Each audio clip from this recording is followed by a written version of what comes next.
It's just sugar. Cheap, ordinary, everywhere. What could possibly be interesting about that? In my world, this little handful could make a man rich. We do not simply eat sugar. We turn it into castles. We crossed oceans for sweetness. But someone else always paid the real price. Sugar was medicine, luxury, power, slavery, war, and eventually something the world could no longer imagine living without. This is how one sweet plant traveled across continents, built fortunes, destroyed lives, and quietly changed the modern world. For most early humans, sweetness was temporary. Fruit spoiled, honey was difficult to find, and nothing sweet traveled far. The stalk looks like grass, but bite into it and you will understand. For centuries, people simply chewed sugarcane and sucked the sweet juice directly from its fibrous stalks. The juice disappears quickly. But watch what happens when we boil it. The discovery was simple but revolutionary. Boil the juice, remove the water, and sweetness could become solid. Fruit rots, honey leaks. But this can survive the journey.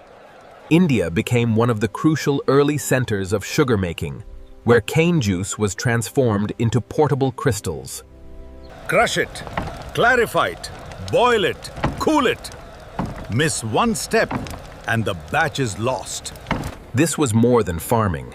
It was technology, a method for turning a fleeting taste into stored wealth. Small, light, valuable. At last, sweetness can go wherever I go.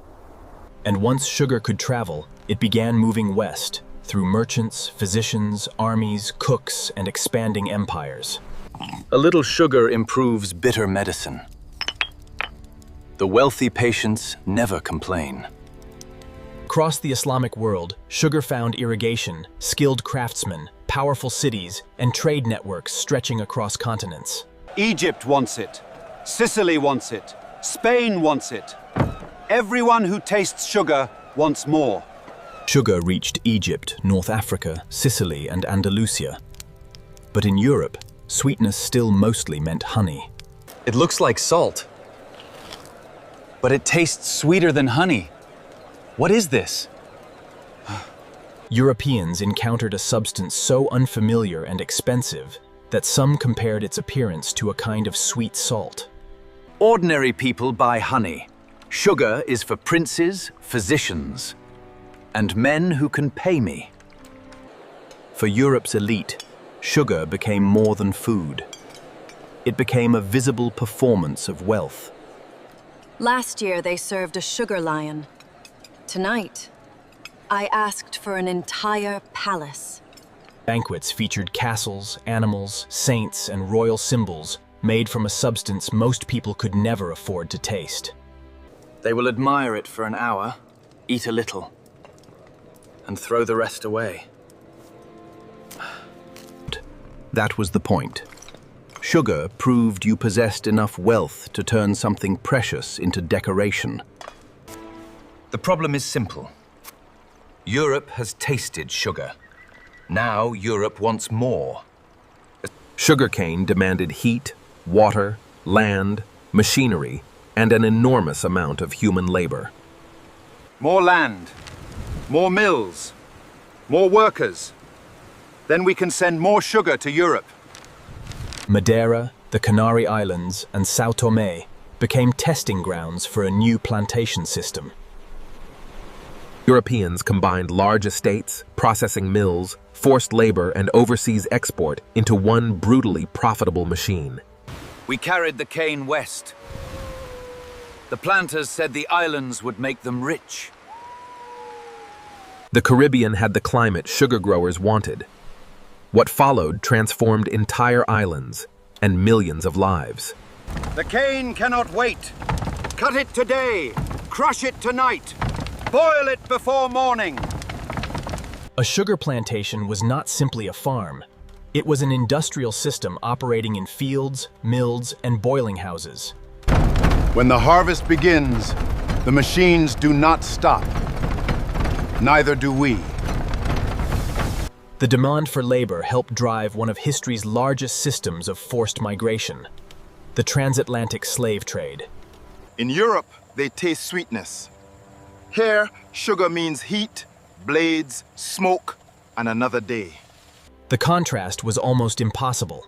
One of Europe's great pleasures depended on one of history's most brutal labor systems. Sugar profits enriched merchants, plantation owners, ports, refineries, and financial networks on both sides of the Atlantic. I have never seen the plantation. I only see the numbers. And the numbers are excellent. But the people trapped inside the plantation system were never passive. Resistance was constant. They own the plantation. They do not own every path through these mountains. Escape, sabotage, revolt, cultural survival, and revolution all became part of sugar's history. The history of sugar is not only a story of exploitation, it is also a story of resistance. Then sugar met three other global products: tea, coffee, and chocolate, and daily life changed. Tea without sugar. I suppose one could drink it. But why would anyone want to? Bitter drinks from distant parts of the world became sweeter, easier to love, and eventually difficult to imagine without sugar. 1 cup brings merchants. 2 cups bring politicians. 3 cups, and everyone has an opinion. Sugar moved from royal banquets into coffeehouses, shops, working homes, and increasingly ordinary meals. The day is long. The tea is hot. Put another spoonful in. A product once reserved for kings was becoming part of the working day. That transformation changed demand forever. Sugar, jam, cakes, sweets. Every year, people seem to want more of everything.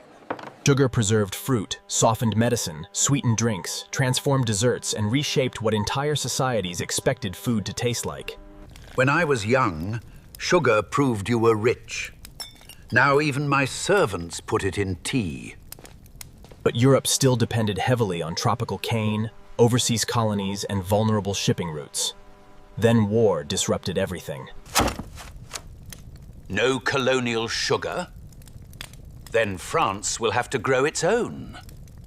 Scientists already knew that ordinary European beets contained sugar. Now politics turned that curiosity into an industry. The plant is ugly. The sugar does not care.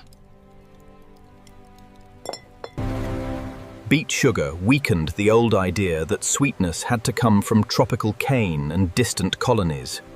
Industrial production made sugar cheaper, more available, and eventually so ordinary that its extraordinary past became almost invisible. So in mijn Vansnight, it was never really just sugar. Inside every ordinary spoonful lies a history of invention, trade, wealth, violence, resistance, and a world transformed by sweetness.